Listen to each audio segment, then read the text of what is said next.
abordé avec le préfet deux questions. La question de la précarité énergétique et les élus communistes ont rappelé leur opposition aux coupures d'énergie et leur demande de mise en place d'outils permettant d'empêcher les coupures d'énergie tout au long de l'année et en particulier pendant la trêve hivernale. Nous pensons qu'aujourd'hui les outils qui sont mis à disposition des élus, des citoyens, des bailleurs sociaux ne sont pas suffisants et qu'il faut aller au-delà et trouver des lieux de médiation permettant d'aller au bout du travail de prévention, comme en matière d'expulsion d'ailleurs, aller au bout du travail de prévention pour, quoi qu'il arrive, empêcher les expulsions et en tout cas lorsque un événement comme celui-là se produit, de mettre en œuvre des processus de relogement en particulier pour ce qui est des expulsions, conformément à ce qu'exige la loi DALO. Et en matière d'énergie, on le dit, on ne peut pas vivre dans un logement si on n'a pas l'eau, l'électricité et le gaz. Donc de toute façon, l'énergie est un élément constitutif du logement. On peut pas dissocier l'un et l'autre. Voilà. Et donc le préfet, on a demandé au préfet du Loiret d'être innovateur en la matière. Il nous a fait part que seule une modification de la loi pourrait le permettre.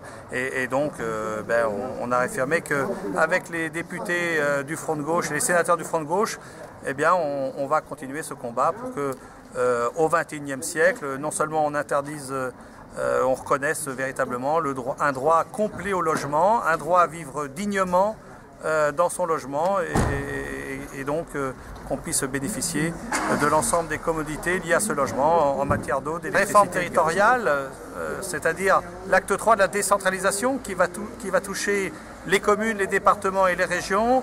Nous avons réaffirmé notre attachement au fait communal parce que la commune est le lieu de mise en œuvre et c'est là où on mesure la cohérence de l'ensemble des politiques publiques, qu'elles soient communales, départementales, régionale ou nationale, et que c'est le fait communal et en matière de démocratie incontournable selon nous. Et on s'inquiète effectivement de la mise en place d'une intercommunalité forcée, d'une métropolisation qui aboutirait à la disparition des départements. On s'inquiète de cet axe qui se met en place entre intercommunalité et région, au détriment de l'axe département-commune, qui sont les deux entités qui aujourd'hui prennent en charge concrètement la vie quotidienne des habitants. Et puis on a abordé la réforme des modes de scrutin en se félicitant que le seuil pour les élections communales, le seuil des 3500 habitants pour la constitution de liste soit abaissé à 1000 et même à 500 habitants. Je crois que c'est un progrès pour la démocratie dans nos villes et nos villages.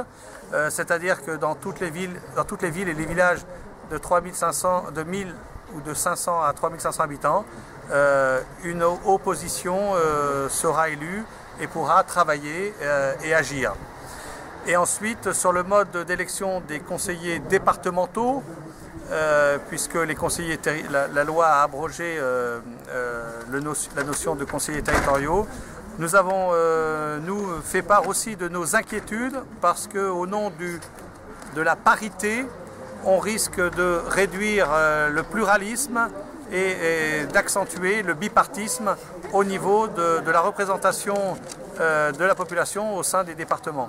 Nous avons réaffirmé, notre attachement au scrutin proportionnel intégral dans toutes les élections, qui est le seul scrutin qui permet une parfaite représentation de la population dans sa diversité et dans sa parité.